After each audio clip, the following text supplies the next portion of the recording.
Welcome back.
Video short ಆಯಿತು. ಒಳಗಡೆ ಅವರು ನನ್ನ ಕಸಿನ್ ಕೈಯಲ್ಲಿ ಕೊಟ್ಟಿದ್ದೆ ಫೋನನ್ನು, ಅವ್ರು ಸ್ವಲ್ಪ ಶಾರ್ಟಲ್ಲಿ ಅಡ್ಟ್ ಮಾಡಿದ್ದಾರೆ ನೋಡಿ. ಎಷ್ಟು ಚೆನ್ನಾಗಿದೆ ದೇವಸ್ಥಾನ. ದೇವರು ಮಲ್ಲಯ್ಯ, ನಿಮಗೂ ಕೂಡ ಮಲ್ಲಯ್ಯನ ಆಶೀರ್ವಾದ ಸಿಗಲಿ.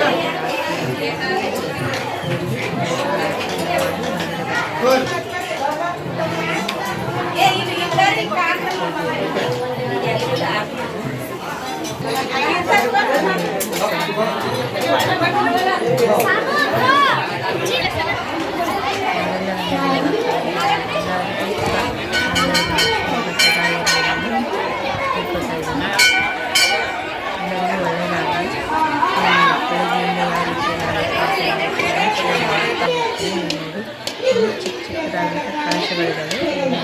ತೇರುಗಳನ್ನ ಮೇಲೆ ಸಾಯಂಕಾಲ ಇರ್ತಾರೆ. ಇಲ್ಲಿ ನಮ್ಮ ಊರಲ್ಲಿ ತೇರಿನ ರಥೋತ್ಸವವಾಗುವುದು ಸಂಜೆ ಆಗುತ್ತೆ, 6 ಗಂಟೆಯಿಂದ ಶುರು ಆಗುತ್ತೆ. ನೋಡಿ, ಇವುಗಳನ್ನೆಲ್ಲ ಕಳಶಗಳನ್ನು ಇರ್ತಾರೆ ತೇರಿನ ಮೇಲೆ. ಎಷ್ಟು ಚೆನ್ನಾಗಿದೆ ನೋಡಿ. ಇದು ದೇವಸ್ಥಾನ ಸುತ್ತ ಹಿಂದುಗಡೆಯಿಂದ ಇಲ್ಲಿ ಒಂದು ಲಿಂಗು ಇದೆ, ತೋರಿಸ್ತಾ ಇದ್ದೀನಿ. ದೇವಸ್ಥಾನ ಸುತ್ತ ಎಷ್ಟೊಂದು ಜಾಗ ಇದೆ, ಎಷ್ಟು ವಿಶಾಲವಾದಂಥ ಜಾಗ ಇದೆ, ಎಷ್ಟು ಶಾಂತಿ ಇರುತ್ತೆ ಅಂದರೆ ಒಂಥರ ಒಳ್ಳೆ ನೆಮ್ಮದಿ ಆಗುತ್ತೆ ನೋಡಿ. ಎಲ್ಲ ಕಡೆ ಒಳ್ಳೆ ಬೇವಿನ ಮರ ಇದೆ. ಇಷ್ಟು ಇದೆಲ್ಲ ಕಾಣಿಸ್ತಾ ಇರೋದೆಲ್ಲ ಬೇವಿನ ಮರನೇ, ಬಾಗಿಲು ತಂಪಾಗಿರುತ್ತೆ. ಇದು ಬೆಳಗಿನ ಜಾವ ಆಗಿರೋದ್ರಿಂದ ಇನ್ನೂ ಜನ ಸ್ವಲ್ಪ ಕಡಿಮೆ ಇದ್ದರು. ಬೆಳಗ್ಗೆ ಅಂದರೆ 10-11 ಗಂಟೆ ಆಗಿದೆ ಟೈಮಿಂಗು. ಆವಾಗ ಇದು ಈಗ ನೋಡಿ ಎಲ್ಲ ಮಾಡ್ತಾರೆ.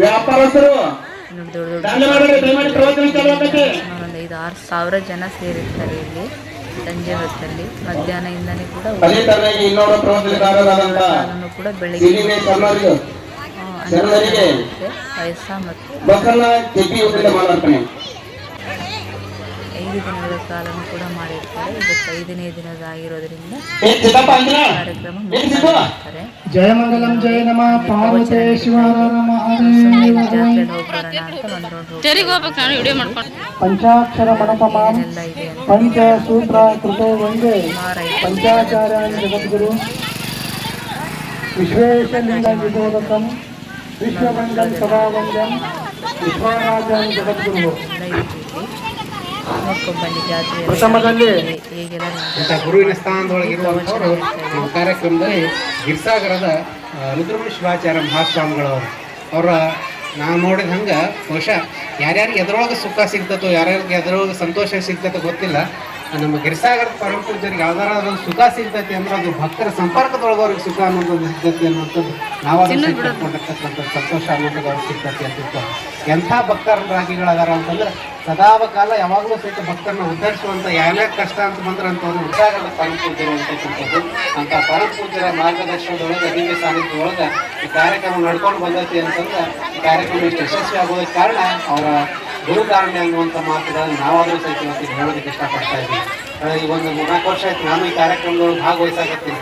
ಭಾಳಷ್ಟು ಸಂತೋಷ ಅನಿಸ್ತೈತಿ. ಹೆಡ್ಕಲ್ ಗ್ರಾಮದ ಕಾರ್ಯಕ್ರಮದೊಳಗೆ ಭಾಗವಹಿಸಾಕ ಯಾವಾಗಲೂ ಅಂತಿರ್ತೀನಿ. ಒಂದು ಸರಿ ಮಾಡಿದ್ರೆ ದಿನಕ್ಕೆ ಒಂದು ಸಂಜೆಗೆ ಒಂದು ಪ್ರವಚನ ಮಾಡಿದ್ರೆ ಕೂಡೋದು ಕಷ್ಟ. ಹೆಂಗಪ್ಪ ಈ ಹೆಡ್ಕಲ್ದೊಳಗೆ ಮುಂಜಾನೆ ಸಂಜೆಗೆ ಬರ್ತಾರಲ್ಲ ಅಂತ ಭಕ್ತಿ ಫೋನ್ ಬಂದ ಬಿಡೋದು ಅದಾರ ಎಲ್ಲಿದ್ದೀರಿ ಏನು ತಿಳ್ಕೊಂಡು ಅವ್ರು ಫೋನ್ ಬಂದ ಮೇಲೆ ನಾವು ಟೈಮ್ ನೋಡ್ತಿದ್ದೀವಿ. ನಾವು ಟೈಮ್ ನೋಡ್ತಿದ್ದ ಮೊಬೈಲ್ ಫೋನ್ ಏನೋ ಗೊತ್ತಾಗ್ಬಿಡೋದು 7 ಗಂಟೆ ಆಗಿರ್ಬೇಕು ಅಂತ ತಿಳ್ಕೊಂಡು. ಅಂತ ಒಂದು ನಿರಂತರ ಸಂಪರ್ಕ ಇರ್ತಕ್ಕಂಥವ್ರು ಇಲ್ಲಿ ಬಂದ್ರೆ ನಿಮ್ಮ ಭಕ್ತಿನೂ ಸಹಿತ ಅಷ್ಟೇ ಸಂತೋಷ. ಪ್ರವಚನ ಎಲ್ಲ ಮುಗಿತ್ತು. ಊಟಕ್ಕೆ ಹೋಗಿದ್ವಿ. ನೋಡಿರಿ ಪಲ್ಲಕ್ಕಿಯಲ್ಲಿ ಮಲ್ಲಯ್ಯನನ್ನು ಕೂರಿಸಿದ್ದಾರೆ. ಈ ಪಲ್ಲಕ್ಕಿನ ಸಂಜೆ ಹೊತ್ತಲ್ಲಿ ತೇರಿನ ಜೊತೆಗೆ ನಾವೀಗ ಸಂಜೆ ಹೋಗ್ತಾ ಇರೋದು. ಅದು ಮಧ್ಯಾಹ್ನ ಎಲ್ಲ ಊಟ ಎಲ್ಲ ಮುಗಿಸ್ಕೊಂಡು ಮತ್ತೆ ಸ್ವಲ್ಪ ಮನೆಗೆ ಹೋಗಿ ಸ್ವಲ್ಪ ಹೊತ್ತು ರೆಸ್ಟ್ ಮಾಡಿ ಮತ್ತೆ ಸಾಯಂಕಾಲ 5 ಗಂಟೆಗೆ ಮತ್ತೆ ಬಂದ್ವಿ ರಥೋತ್ಸವಕ್ಕೆ. ಇಲ್ಲಿ ನೋಡಿ ತುಂಬಾ ಜನ ಎಂತ ಅಂದರೆ ಏನಿಲ್ಲ ಅಂದರೆ ಒಂದು 5-6 ಸಾವಿರ ಜನ ಸೇರಿರ್ತಾರೆ ಇಲ್ಲಿ.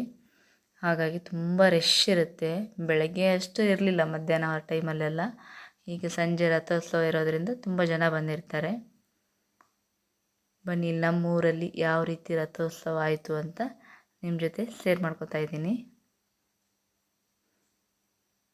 ಈಗ ಆಲ್ರೆಡಿ ಬೆಳಗ್ಗೆಯಿಂದ ಏನೆಲ್ಲ ಕಾರ್ಯಕ್ರಮ ಆಗಿದೆ ಅಂತ ನೀವು ನೋಡಿದ್ದೀರಾ. ಚಿಕ್ಕ ತೇರು ರಥ ಆಯಿತು, ಆಮೇಲೆ ಪ್ರವಚನ ಆಯಿತು, ಊಟ ಆಯಿತು, ಸಂಜೆಗೆ ಈ ರಥೋತ್ಸವ, ಆಮೇಲೆ ಕಾರ್ತಿಕ ಇದೆ, ಕಾರ್ತಿಕ ದೀಪ ಇರುತ್ತೆ. ದೀಪ ಆದ ತಕ್ಷಣ ಸಂಜೆ ನಾಟಕ ಇದೆ. ಆ ನಾಟಕನ ನಾನು ನೆಕ್ಸ್ಟ್ ವಿಡಿಯೋದಲ್ಲಿ ಶೇರ್ ಮಾಡ್ತೀನಿ.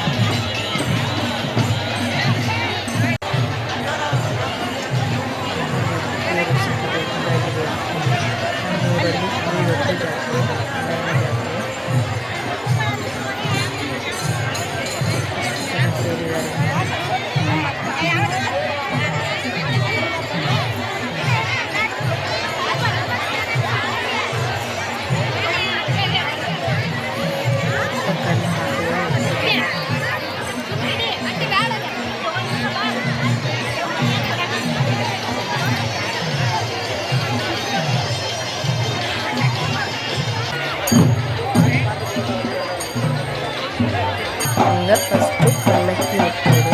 ಪಲ್ಲಕ್ಕಿಯಲ್ಲಿ ಮಲ್ಲಯ್ಯನ ಮೆರವಣಿಗೆ ಮಾಡ್ತಾರೆ ಜೊತೆಗೆ. ಪಲ್ಲಕ್ಕಿ ಆದಮೇಲೆ ನಂತರ ರಥೋತ್ಸವ ಇರುತ್ತೆ. ಇಲ್ಲಿ ಏನಾಯ್ತು ಇದ್ದಾರೆ ಅಂದರೆ ನಮ್ಮಲ್ಲಿ ದೇವರಿಗೆ ಉತ್ತತ್ತಿನ ಹಾಕ್ತಾರೆ. ರಥೋತ್ಸವಕ್ಕೆ ಉತ್ತತ್ತಿನ ಹಾಕಿ ಕೆಳಗಡೆ ಬಿದ್ದಿರೋದನ್ನು ಕಾಯ್ಕೊಂಡು ಪ್ರಸಾದ ಅಂತ ತಗೋತಾರೆ. ಹಾಗಾಗಿ ಎಲ್ಲರೂ ಉತ್ತತ್ತಿನ ಹಾಕ್ತಾ ಇದ್ದಾರೆ.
ಇವರು ಕೂಡ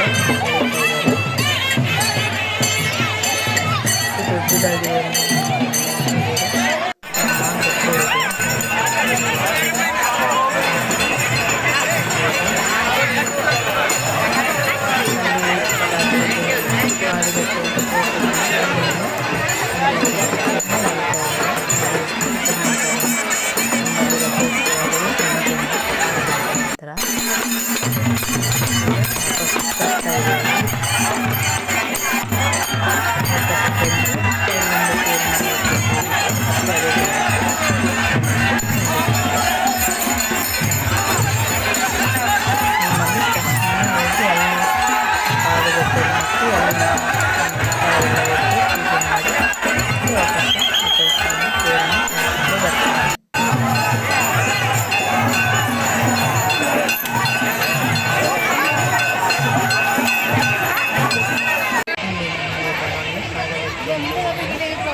ಇಲ್ಲಿವರೆಗೂ ಬರುತ್ತೆ.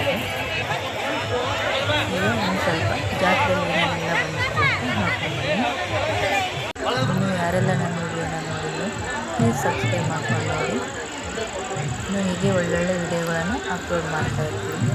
ಹೀಗೆ ನಾನು ನೆಕ್ಸ್ಟ್ ವಿಡಿಯೋ ನಮ್ಮೂರ ರಾತ್ರಿಯಲ್ಲಿ ನಾಟಕ ಇತ್ತು. ನಾವು ಸುಮಾರು ವರ್ಷ ಆಗಿತ್ತು, 15 ವರ್ಷ ಆಗಿತ್ತು ನಾಟಕ ನೋಡಿದೆ. ಸುಮ್ಮನೆ ಒಂದು ಸ್ವಲ್ಪ ನೋಡ್ಕೊಂಬರೋಣ ಅಂತ ಹೋಗಿದ್ವಿ. ಅದರದ್ದು ಒಂದು ಸಣ್ಣ ವಿಡಿಯೋ ನೆಕ್ಸ್ಟ್ ವಿಡಿಯೋದಲ್ಲಿ ಹಾಕ್ತೀನಿ ನೋಡಿ. ನೀವು ಕೂಡ ಎಂಜಾಯ್ ಮಾಡಿ. ಓಕೆ ಫ್ರೆಂಡ್ಸ್, ಹಾಗಾದರೆ ನಮ್ಮೂರ ಮಲ್ಲಯ್ಯನ ಜಾತ್ರೆಯಲ್ಲಿ ನೋಡಿದ್ದೀರ ಅಂದ್ಕೊಂಡಿದ್ದೀನಿ. ಮಲ್ಲಯ್ಯನ ಆಶೀರ್ವಾದ ತೊಗೊಂಡಿದ್ದೀರಾ ಅಂದ್ಕೊಂಡು ಆ ಮಲ್ಲಯ್ಯ ಹೀಗೆ ಎಲ್ಲರಿಗೂ ಒಳ್ಳೇದು ಮಾಡಲಿ. Thank you for watching.